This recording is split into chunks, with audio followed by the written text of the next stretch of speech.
Okay, so welcome to Spirit Pathways podcasts. Today I have Fiorenza Scholey with me, who is a life coach, hypnotherapist, consultant, and meditation teacher with Spirit Pathways.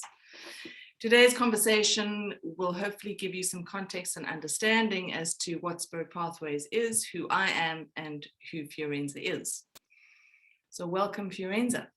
Hi, I'm really excited about these podcasts that we've decided to do together because there's no question that the work that you do and the work that I do and the work that you have under Spirit Pathways, you have all these different people, all these different therapists and modalities that work well together. And so it's exciting that we can start to show people what we're doing and make it a little bit more accessible to those who don't understand what energy work is, which I think is the most important part of this, and how the energy work works well with all the other modalities. I agree. I think it's exciting that we have these opportunities to unpack all of the stuff now that we've moved into a time where technology is so much more accessible and these sorts of platforms are so much more accessible. Also, I think that the interesting thing about COVID is that it has enabled, it has given us the technology, the fact that we've now become so used to the technology and using it as a way of communicating, but also that because of all the lockdown and everybody being isolated, people have been catapulted into a moment in which they are going into their inner world. And even people who up until now have maybe avoided certain areas of their problems or their issues or their challenges, COVID and being isolated forced them to look in the mirror and to face things which they weren't able to avoid anymore. And that means that now more than ever, people are wanting to find different ways to access their inner world. And that goes beyond just going to a therapist and talking, because now we're understanding that there are so many different ways to access that inner world and to develop practices which enable you to really delve deep in ways that you've never done before and find remedies for yourself and solutions for yourself with the help of experts that can really help you move forward. So the timing is I think outstanding. No, I agree. And I mean, I think it's also, conventional therapies work to a certain degree, but what I've always understood is that everything is energetic. And, we can work on a mental level, we can work on an emotional level, but unless we shift things energetically, nothing really changes, because that pattern or that program or that challenge or that issue still exists within the energetic field. And this is where I think people are coming to the realization that not just only are they facing issues, challenges, and problems that have always been here, they are finding that they need to get to the roots of those challenges and get to what lies behind them so that they can properly shift and change and transform themselves and their lives. No, and you're right, and that's where, I mean, you're absolutely right that therapy is. But this is where it's what you've done with Spirit Pathways is so amazing, is because you've taken, the energetic work is the core work because that's your specialization, but you then brought in everything from coaches to hypnotherapists to meditation teachers to Reiki masters to therapists, and when each individual we create the right path according to what the individual needs, and that's a very new way of doing it because it's completely holistic. Yeah, it takes into consideration the whole person rather than just an individual aspect of the person, because if we don't look at the whole, we don't really get the full picture of what is going on and why someone is in the state that they're in. And it gives them the opportunity to discover and to discover aspects that they would never otherwise do, rather than just saying, I'm going to go this way. I'm just going to go down that path, or I'm just going to go down that path. They have the opportunity to actually work with several of us, whoever is necessary. And that gives them an opportunity to understand, and you need different things in different moments. There are moments when only energy healing can help you. There are moments when only therapy can help you. There are moments when coaching is what you need because you need to move forward. There are moments when you need to learn to connect with yourself, so you need to learn to establish a meditation practice. And working with our clients, we can really create a program that gives them all the aspects in the moment in which they need it. Exactly. So with the energy healing in mind, let's start there, because energy healing is something that those of us who know about it or who have been treated by you, we trust and we know it works. But a lot of people out there think it's very, woo-woo, and they're afraid of it because they don't understand it. And they don't understand that it's not just a hands-on thing, that it's actually, because you also work remotely with your clients and have done all the way through COVID, and arguably it's actually, you've worked with it, had an outreach which has been much greater, because with Zoom, and the fact you can work remotely, it means you've been able to treat clients from all over the world. So if you had to explain in layman's terms how energy healing works, or the energy healing that you do works, how would you explain it to somebody, either a layman or a child? How would you explain it? Well, that's a challenging question, because it's simplifying something that is quite layered and complex, but not complicated. So it's not a complicated process at all. The reason I got into energy healing was when I had my eldest daughter. I was diagnosed with postnatal depression and put on conventional meds and sent to a conventional therapist and a psychiatrist, and went through this process of engaging in that conventional therapy, which didn't actually work for me. To be honest, I loathed my therapist and felt no real connection with her. She sat there. In fact, the room that she sat in was incredibly weird, because she sat in this really shadowy, dark space in the room, and I sat near the window in the light, and I could hardly see her at times because of how the light shifted. And I did go because I knew that there was something happening, and I didn't understand what it was, and I needed help, and I needed to find some support, and this is where I thought I was going to get it. However, I was sadly mistaken. But after a few months of going through this conventional way, a friend said to me, "Have you ever tried energy healing?" And I said, "Well, don't know anything about it." Although I was very interested in alternative therapies, I'd never actually experienced energy healing in the sense that she was explaining it. So I went off to go and see this woman, and I had 3 sessions with her over 2 months. After 3 sessions, I felt completely normal, back to myself. I felt connected to myself. I felt connected to my life. I had a deeper understanding of myself that I hadn't had, and taking into account that I just turned 26. So I was, a 26-year-old, you don't really know who you are or what's going on. But I got an understanding of myself through these sessions. And I recognized how powerful the work was, and in that process, started to understand what my purpose was. And through that time, I started writing articles about spiritual awakening, about parenting, about education, about indigo children, about crystal children, all of that sort of stuff. And I was interviewed on radio and on television, and I was writing articles that were being published all over the place. And after these radio interviews and television appearances, I started getting all these phone calls from all these people desperate for help. And I had no idea how to help them. I was in corporate. I wasn't even a therapist. I wasn't a counselor. I wasn't any of those things. So I decided to go and do a weekend Reiki course, because I thought, well, at least this is something I can do to perhaps help them.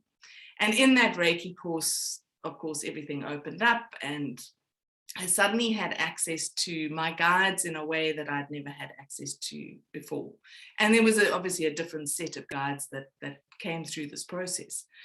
And in this time, you need to do your 40 hours of practice. So I was hauling in friends and family and practicing on them. And while I was working on them, I didn't actually do Reiki, because I was getting this guidance from my guides to say, you know, put your hand there, do this, access that, say this. I mean, I was literally being told, say this, say this, say this. So I was saying things to these people that I had no idea where it was coming from. It didn't make any sense to me, because it didn't, you know, made sense to them because it was relevant to them, but it certainly didn't make sense to me. And through this exploration, I developed a way of working with energy that facilitates a shift, a transformation, a release, and a healing of the physical, emotional, mental, and spiritual bodies. And I came to understand that when we work energetically, we are working on all of those levels. We can't just access the spiritual aspect. We need to be able to facilitate the energy flow and the healing through all the different bodies, because we exist as a whole being with all of those aspects. And so the energy work and energy healing that I do works on those 4 levels. So when I begin a session, I'm working with someone to firstly access the flow of energy that moves in from the spiritual into those different aspects. So I start there, and I start working to activate and open up the flow and the movement of energy through their being. Once I've done that, I then feel into the person's body, actual physical body, and I start to find the blockages, and I start to find the things that need to be released. And for me, it almost looks like a roadmap. So I see this energetic roadmap, and I see the flow and the streams of energy that are moving through the different layers and levels. And I look for the disconnections. I look for the dead ends, the areas where the roads have been cut or the roads have been mangled. I mean, a lot of energy can be really mangled. And I start to smooth all of those things, reconnect things that have become disconnected. And as a result of that, a person often feels more centered, more balanced. They have more clarity. There's a lightness as the burden of the emotional stuff that they carry is released and cleared. And I think, you know, maybe I should also talk about that with regards to the energy field, is that every single thought that we've had, every emotion that we have felt, every experience that we have faced, the energetic aspect of that is imprinted in our energy field. You cannot release it unless it is cleared. And it's very difficult for us to do that for ourselves, because sometimes there's a little bit of an attachment to that experience, or an attachment to that thought, or an attachment to that emotion. So we need the influence of someone else who can facilitate that clearing and that release. So what I do is I also look in the whole energy field in its entirety, and I look for those imprints. So if there's a trauma that someone's experienced, I find the root of that trauma on an energetic level, and I start to clear it there, so that that then filters into the mental body, the emotional body, and therefore the physical body. Because if we understand that all illness, all dis-ease comes from an energetic source, it is not something that starts in the body and then filters out. It is something that either comes in as an experience that we have on a physical level, and how we process that emotionally and mentally.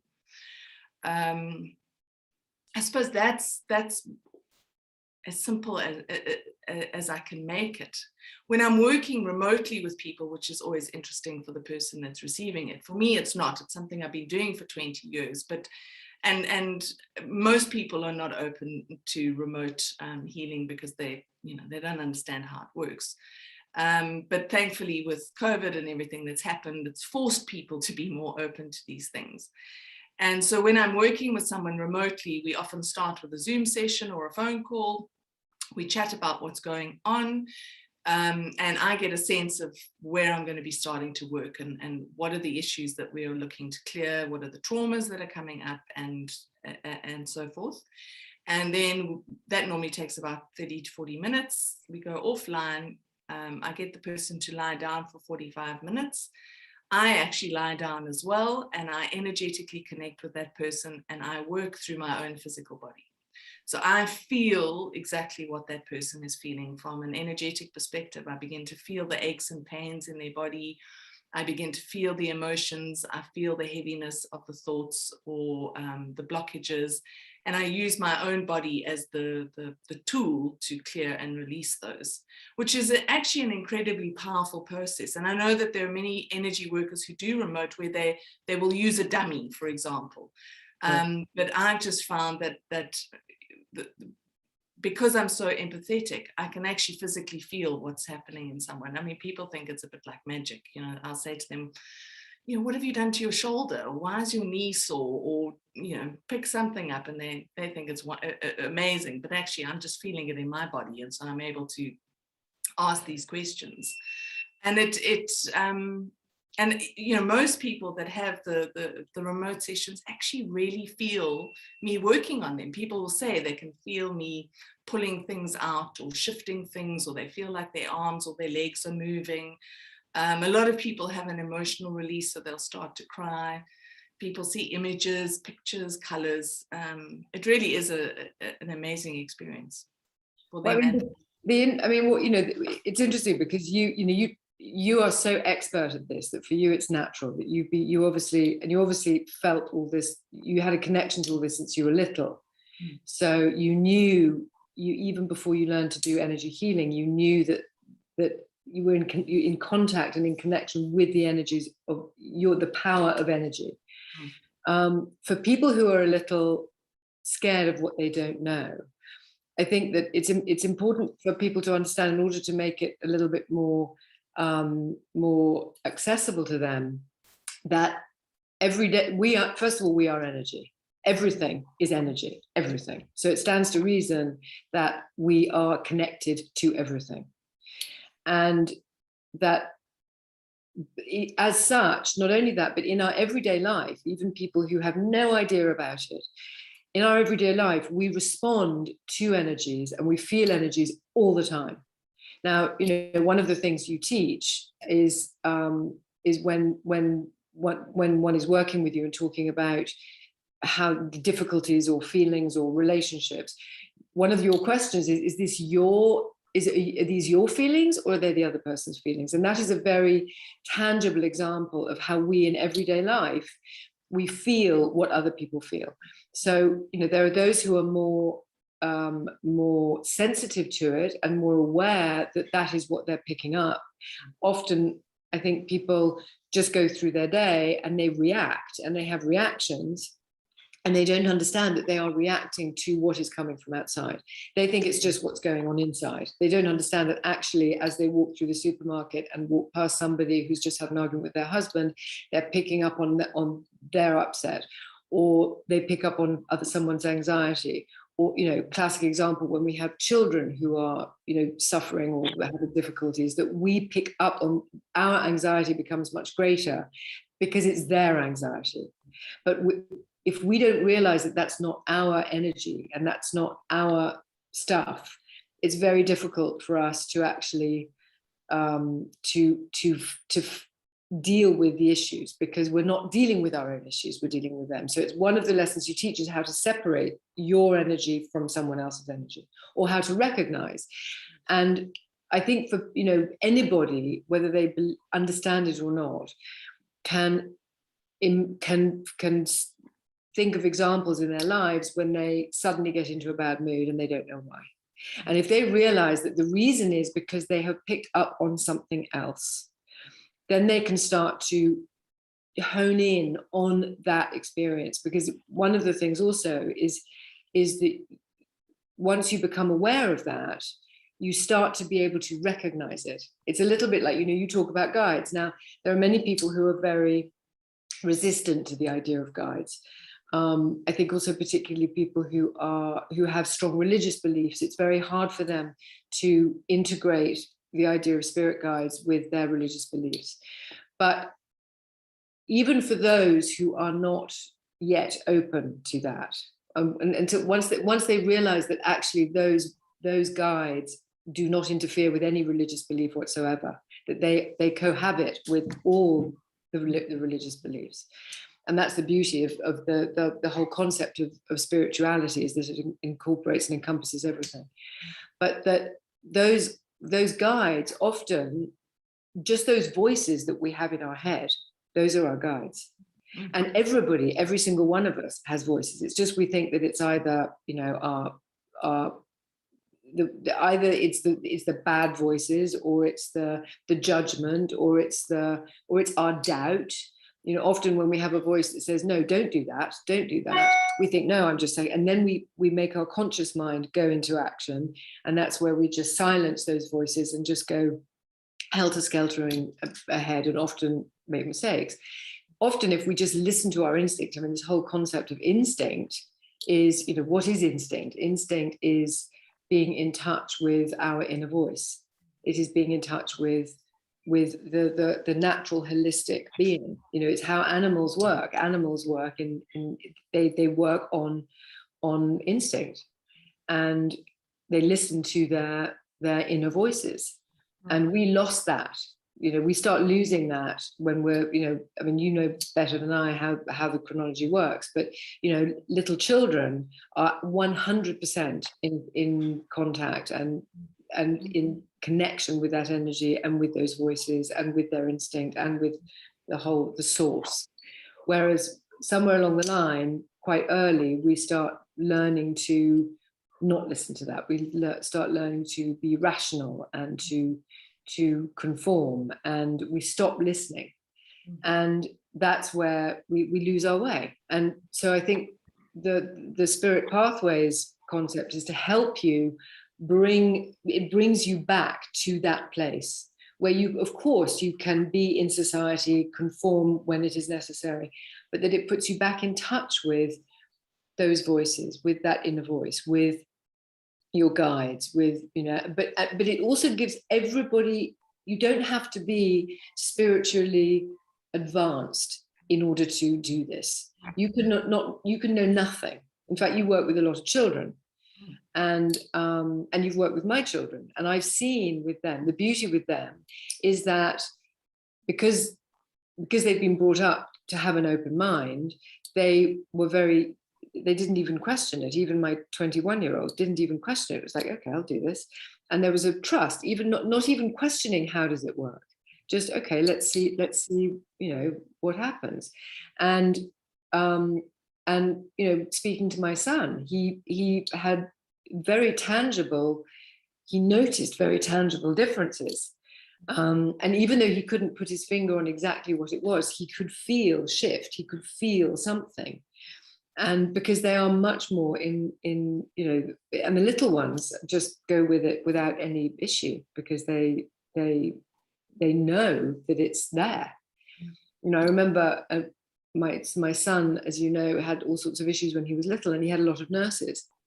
And so he was 2, and there was one nurse who she was very Catholic, but I would come in and she'd say, oh, he's just talking to his angels. And he would be sitting there looking up, and he would be sort of having this conversation. And she knew that he was talking to his angels. Now, as a Catholic, that was her connection with those guides. Mm-hmm. So it fits into any religion, any spiritual or any philosophy that you have, there is a place for this. And I think that's a very important thing for people to understand, is that it's not magic, it's not something weird and frightening. It's actually just going back to the way we were born, and to that place from where we came, from that source, and taking away all the baggage that we have taken on over our lifetime. And that is very important, because unless we get to the essence, we can't really free ourselves. As you said, you know, these every experience, every trauma, every pain, every, you know, and even the joys, they all have an imprint. They all leave something. But as you say, we get attached to it, and those define how we then go forward in the world. And so we have to, you know, it's like having a big spring clean. And how every now and then you need a spring clean in order to take it back to the beginning so you can go and make a mess again.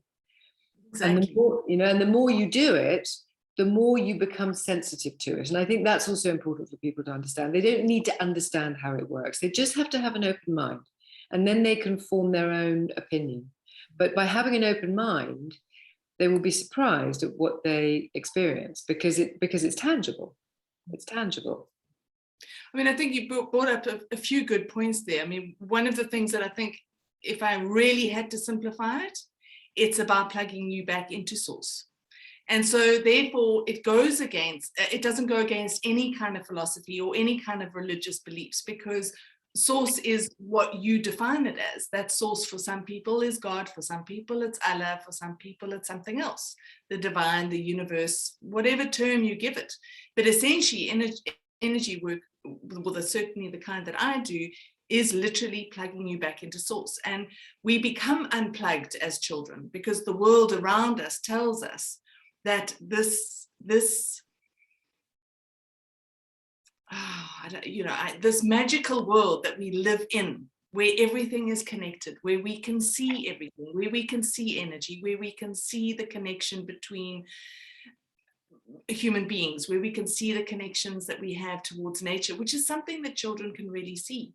All of that is told, you know, we're told as children, well, it's your imagination, you know, that person that's sitting at the end of your bed isn't real, it's just an imaginary friend. We're told all of these things. So as a result of that, our mind starts to shut and close, and we become limited in what we are capable of accessing, what we are capable of seeing. And I love working with children because they are so incredibly receptive and easy to work with. Adults are a lot more complicated because they're older and there's a lot more stuff. But one of the things that I so value and appreciate when children come to see me is they step into my therapy space, and there's this joy that just emerges from within them. Their face lights up, they smile, they fiddle with everything that I've got here, they ask 1,000 questions. They've never met me before, but it's like they know me. And what is so amazing is that I can see in them the relief that what they know exists in this world, that they step into my space and they know that what they see, what they feel, and what they sense is true. That I am the one person that is able to say to them, it is all real. And, you know, so when I work with children, I have to work with the family as well, but, you know, particularly the mothers, obviously, and enable, you know, teach the parents that actually don't limit your child, don't shut them down, don't get them to not trust themselves, because that's the other thing. You know, as we disconnect from ourselves, as we disconnect from source, we learn not to trust ourselves. So those instincts and the intuition that we have, that is a natural ability and gift that every human being has, is shut off. And so, you know, as we work through clearing and releasing all the things that you've experienced, absorbed, whatever, that connection is reestablished, and you are able to start to trust yourself again. You're able to start to see yourself for who you truly are, without the shame, without the embarrassment, without the judgment and the criticism, which is just incredibly damaging. Well, I mean, it's really interesting that the children and the parenting thing, because that touches on, you know, also something that we're wanting to do, which is you know, parenting, the conscious parenting.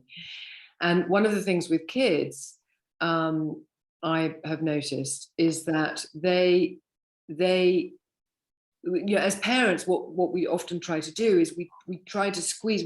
Our children come to us with these things that we don't understand.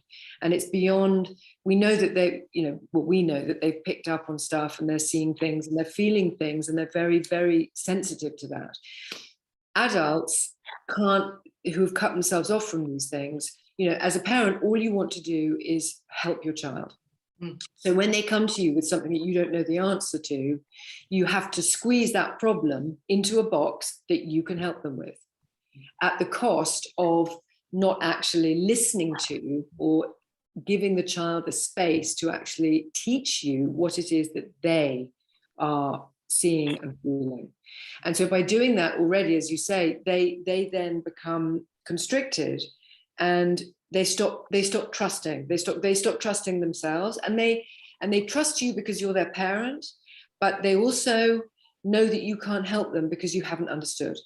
And that's when the first breakdown comes. The first breakdown comes when they come to you and they say, but I have somebody on the end of my bed who talks to me every night. And you say, no, you're just dreaming about it. Don't worry, it's fine. If you just come and get me and I'll give you a glass of water and you'll feel better. Because you're their mother, they naturally trust you, and they want to make you feel better about helping them. And they also start doubting themselves because they're children. And that is where we start to do the damage, rather than saying, okay, well, what did he say? And what did you say? And if he's scaring you, why is he scaring you? As if you were literally talking about a person. Or, even saying, well, next time he comes, come and get me because I'd love to talk to him. And living it with them so that they can develop it. We don't need to believe it, because there are many parents who aren't going to believe it. We don't need to believe it. We just need to believe them. And in doing that, and we will naturally open our minds and help them, because then it's also about helping them already at that point to find their own solutions. It's not about us imposing our solutions. It's about helping them, giving them the tools to find their own. And so even, for little kids, who those fears start when they're little.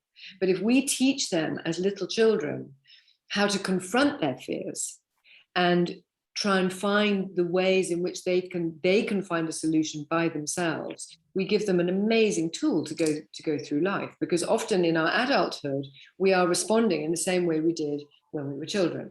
And it's like, I'm scared. I need someone to tell me that this is okay, or I need to shut it down because it frightens me. So I'm not going to look at it. And then we go through life shutting things down, not looking at things that frighten us. And we find ourselves with a whole load of baggage later in our life, because sooner or later we have to, the bill has to be paid sooner or later. And so we're now in a time in history, I think, where there's an opening, there's a very rapid opening to understanding that. And we've going through history, all these constructs have been put up, whether it's religion, whether it's laws to control people. And we've now got to the point where we are breaking free of that. We can still not only that, but we're breaking free and becoming better human beings for it. All these rules were and regulations and religious dogma was imposed on people to keep them in control and to stop them running rampage and causing problems. I think we now have, society has a and people have it. They have a sense of how they are supposed to be in this world, that we got to that point in history. So now they can open up and say, no, we don't need to blindly obey and go down a route because that is the route that we have been told. We can open our minds and find out and heal ourselves and look into ourselves, become better and more connected human beings, which will naturally make the world a better place. I mean, I think that's, and we're in that moment. We're in that moment of the bridge, I think. I think it's also, if we look back in history, a lot of the things that were put in place, the rules, the regulations, the dogma, etc., was put in place to keep people safe. And that was because there was an incredible amount of ignorance. People were not educated. People didn't have access to information the way that we have access to information now. And I'm of the opinion is there is no excuse for ignorance at this point in our world. There is absolutely no excuse. We have access. Everybody has the internet now. Everybody has the internet. Everyone can educate themselves on anything. They don't need to be uneducated. If they don't understand something, they can research it. They can Google it. And I think that, you know, we must also be careful about judging the past, because we're in this massive shift in human consciousness that is taking us from one way of being to a new way of being, which is a completely natural evolutionary process. So the past has served its purpose. Those rules, those regulations, that dogma served a purpose. But now we're in this transformation where we are moving away from that and moving into a different space of human consciousness. And as a result of that, we are needing to embrace new things. We are needing to find new solutions. We're needing to find new ways of living. We're needing to find new ways of being in the planet, with ourselves, with each other, and a way that brings back balance and harmony and a deep understanding of the sacredness of our lives and what we are as human beings are truly here to do. And I think we've, you know, most of humanity has lost that purpose. You know, we all come with our individual soul purpose, but there's a collective purpose that humanity steps into when we are born. And that collective purpose is as stewards of the earth. And we have lost that purpose. We have so removed ourselves and disconnected ourselves from the planet, from nature, that we have forgotten what that purpose is, and which is partly why so many people are feeling lost. So many people are feeling disconnected. So many people are feeling overwhelmed. So many people are going into crisis. Why there is so much trauma and why there is so much abuse. Because if we can all remember our original purpose from a soul perspective and a human perspective, we suddenly recognize the connections that we have. We won't want to abuse something or someone. We won't want to harm anyone or anything. We won't want to create disturbances within our own self, from a physical level, within the planet and within humanity.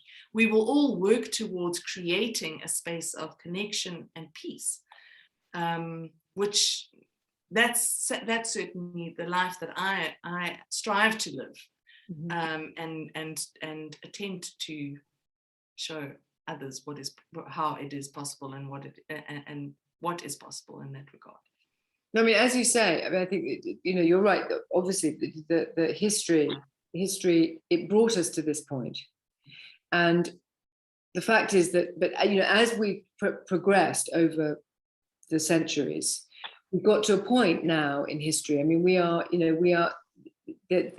the world is literally in the palm of our hands. We can all go anywhere, do anything, connect to anything. Everybody can be educated. You can be in the desert, in deepest, darkest, anywhere, and you still have a cell phone. So there is, you know, the most education, even though there's still obviously poverty, but there is still, everybody has access to education. But as such, because there has been a huge speeding up of success, money, all these things, you know, everybody started to, you know, now everybody can, if you have a good idea, you can earn money, so success started to become a barometer. And financial success started to become a barometer. And it seems as if everything has sped up so fast that we have now got to a point where it's out of control, because we have lost, by going so fast and by success becoming the beacon of everybody's life, they've literally elevated themselves off the ground. They're just moving so fast that they don't have time to connect, to think, to question, to ask themselves if what they are doing is right, if they are harming, if they are hurting, whether it's the planet or whether it's their fellow man, asking themselves if they're living their soul purpose or not. They're not thinking about that. They're thinking about, I have to be successful. And that's the flip side of the internet, is that we are fed to believe that we have to be something, and we have to have a voice, and we have to have money, and we can always be better. And so we've lost sight of actually where we came from. And so if I understand correctly, what you're saying is it's about stopping and literally grounding. We need to stop and we need to take a moment and reconnect and take a whole new look at what we have been doing and where we are going and why, and the big why. Because many people right now, and one of the reasons there's so much crisis during COVID is because everybody had to stop. They had to stop, they had no choice. And all of a sudden they are faced with their choices. They are faced with how they have lived over the last however many years, their choices they've made, the people they've been married to, the way they've been earning their money.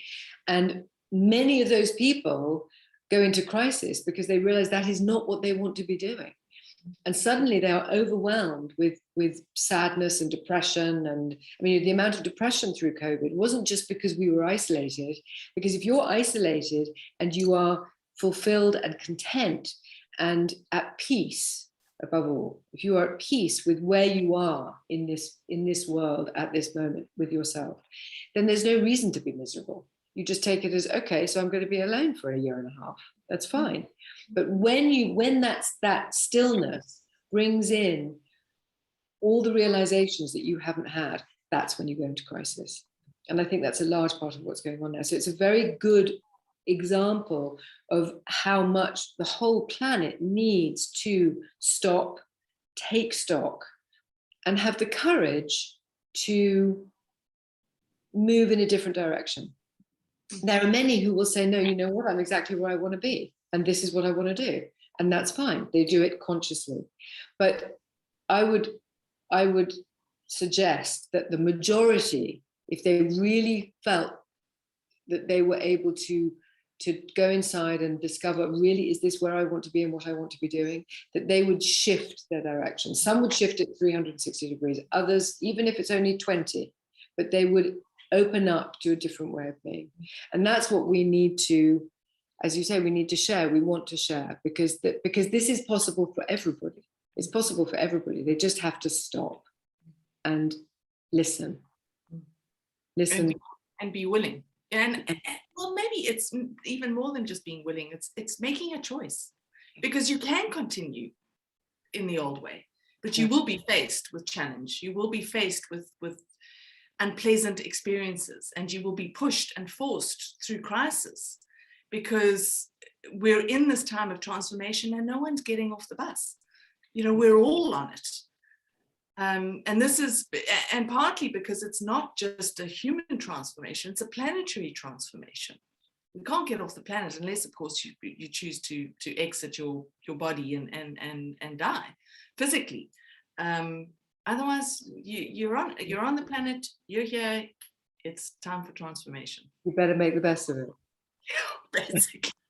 And that, you know, on that note, I mean, I think that those are the things that we want to look at going forward in these podcasts, is that we want to look at fear, at how people are defined by their fears, and how they, you know, there is no, as you say, there is no, you have to be willing, but you have to be prepared to choose to take a path that may be uncomfortable, but that it leads to liberation. Because as long as we stand where we are in our safety, behind the things that the fears that we have that we don't want to move through, we will never actually get to that place of liberation. There's no shortcut. There's no over, around, or under. There is no way but forward. So unless we actually move through our fears, move through our blocks, move through and learn to be comfortable with the uncomfortable, which is what we talk about a lot, move through that and actually feel it and know that actually we spend an awful lot of our life uncomfortable anyway. So we might as well do it by choice. We might as well say, I am choosing to go in this direction, not just that I'm going to feel it and try and avoid it, because you're going to feel it anyway.